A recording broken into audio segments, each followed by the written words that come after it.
बिस्मिल्लाहिर्रहमानिर्रहीम। बेटा lecture number 2 में हम चैप्टर नंबर 12 क्लास 9th का थ्योरम नंबर 1 करते हैं। तो थ्योरम को सॉल्व करने से समझने से पहले ये चीज़ें ज़रा अंडरस्टैंड करें कि थ्योरम में 6 एलिमेंट्स होते हैं। ये बात ऑब्जेक्टिव में भी पूछी जा सकती है कि how many elements of a theorem are. तो 6 एलिमेंट्स होते हैं। पहला जो एलिमेंट है वो स्टेटमेंट, दूसरा एलिमेंट गिवन, तीसरा एलिमेंट टू प्रूव, एक फोर्थ एलिमेंट कंस्ट्रक्शन और फिफ्थ एलिमेंट डायग्राम जो हमने अभी बनानी है, और सिक्स्थ एलिमेंट होता है प्रूफ। जो स्टेटमेंट होती है उसको हमने अंडरस्टैंड करके गिवन और टू प्रूव अलग अलग करने होते हैं। गिवन से मुराद ये है कि इसमें हमें दी हुई क्या चीज है और हमने प्रूफ क्या करना है। अब इसको जरा अंडरस्टैंड करें। लिखा हुआ है कि any point on the right bisector of a line segment,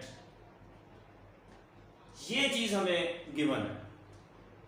तो एनी पॉइंट कहां पर है? राइट बाइसेक्टर के ऊपर है। राइट बाइसेक्टर किसका है? लाइन सेगमेंट का है। तो लें जी डायग्राम में पहले हम ये एक लाइन सेगमेंट बनाते हैं, इसको हम कहते हैं जी ए बी। अब इस लाइन सेगमेंट का हम परपेंडिकुलर बाइसेक्टर ड्रॉ करते हैं। तो अब परपेंडिकुलर बाइसेक्टर जो है वो क्या होता है, वो आपने यकीनन इस चैप्टर से पहले अंडरस्टैंड कर लिया होगा कि जी ऐसी लाइन जो दूसरी लाइन को 90 के एंगल पर और दरमियान से कट करे, वो परपेंडिकुलर बाइसेक्टर कहलाता है। देखिए जैसे ये एक लाइन है LM, ये इस AB लाइन सेगमेंट को सेंटर से 90 के एंगल पर इंटरसेक्ट कर रही है। तो ये जो लाइन LM है ये AB का राइट बाइसेक्टर कहलाएगा। तो अब उन्होंने क्या कहा, any point on the right bisector. इसका मतलब इसके ऊपर हम कोई भी एक पॉइंट ले लें, कहीं भी ले लें। ये मैं कहता हूं कि ये P पॉइंट है। अब वो कहते हैं ये जो पॉइंट है परपेंडिकुलर बाइसेक्टर के ऊपर, ये इक्विडिस्टेंट होगा फ्रॉम इट्स एंड पॉइंट्स। यानी ये जो लाइन सेगमेंट है इसके ये A और B ये 2 एंड पॉइंट्स हैं। तो अगर ये पॉइंट परपेंडिकुलर बाइसेक्टर के ऊपर है तो इसका डिस्टेंस A से और इसका डिस्टेंस B से सेम होना चाहिए। अब ये देखें कि यही पॉइंट मैं यहां पे AB लाइन सेगमेंट दोबारा ड्रॉ करता हूं और ये परपेंडिकुलर बाइसेक्टर भी दोबारा ड्रॉ करता हूं। अगर ये पॉइंट इसकी बजाय यहां पर कहीं होगा, यहां होगा, यहां होगा, यहां होगा, तो इस पॉइंट का डिस्टेंस इधर से और इधर से सेम नहीं होगा। यानी ये शर्त है कि अगर पॉइंट इस लाइन के ऊपर हो, इस परपेंडिकुलर बाइसेक्टर के ऊपर होगा, तो फिर इसका डिस्टेंस इन दोनों पॉइंट से सेम होगा। तो इसका मतलब ये हुआ कि यहां से लेकर यहां तक ये चीज हमें गिवन है। तो इसलिए मैंने यहां लिखा कि a line LM intersect the line segment AB। ये जो लाइन है ये AB को इंटरसेक्ट कर रही है at the point C such that, क्योंकि उन्होंने राइट बाइसेक्टर का लफ्ज इस्तेमाल किया है, सच दैट कि ये जो लाइन LM है ये परपेंडिकुलर है AB के ऊपर, ये परपेंडिकुलर है AB के ऊपर। ये सिंबल हमने अंडरस्टैंड किए थे पिछले लेक्चर में। और जब हमें ये चीज क्लियर हो गई कि जो राइट बाइसेक्टर है वो लाइन को सेंटर से कट करेगा, तो इसका मतलब AC जो है वो BC के इक्वल हो गया। तो ये बात भी हमें गिवन में मिल गई। फिर उन्होंने खुद कहा है कि पॉइंट राइट बाइसेक्टर के ऊपर है, ये पॉइंट, तो ये पॉइंट भी राइट बाइसेक्टर के ऊपर, इसका मतलब ये भी बात गिवन में हो गई।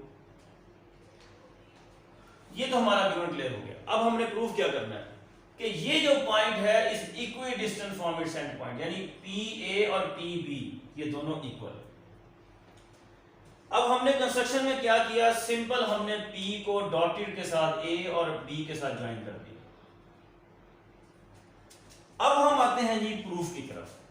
तो अब इस प्रूफ में वो फार्मूले यूज होंगे जो हमने पिछले लेक्चर में पढ़े थे कि टू ट्राइंगल्स को कॉन्ग्रुएंट करने के लिए कौन कौन सा फार्मूला यूज होता है, उनमें से एक फार्मूला यहाँ पर जो है वो यूज होगा। तो अब सोचें कौन सा यूज होगा। पहले हम ये देखते हैं कि इन दोनों ट्राइंगल्स को ACP ये ट्राइंगल और BCP ये दो ट्राइंगल्स हमने यहां लिखी हैं। अब पहले हम ये सोचते हैं कि दोनों ट्राइंगल्स की कौन कौन सी जो साइड्स हैं या एंगल्स हैं वो सेम है। देखें PA PB के कॉन्ग्रुएंट है, ये बात हमने प्रूव करनी है, इसको तो हमने लेना ही नहीं है। हाँ ये देखें ये AC BC के इक्वल है, ये बात हमें गिवन से पता चली थी। इस पेज के ऊपर देखें जी, तो AC BC के इक्वल है, तो ये बात हमने यहां लिख दी कि AC BC के इक्वल है और ये गिवन है। अब ये देखें ये जो एंगल है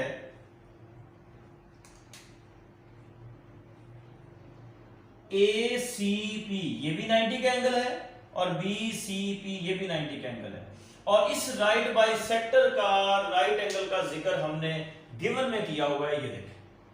ये देखें इसका मतलब ये हुआ ये बात भी हमें गिवन है, इसलिए मैंने इसके आगे भी लिख दिया गिवन।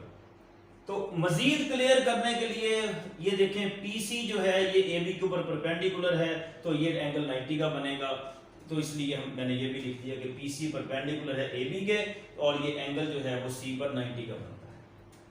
इसके बाद ये देखें ये जो PC है ये दोनों ट्राइंगल्स की कॉमन है।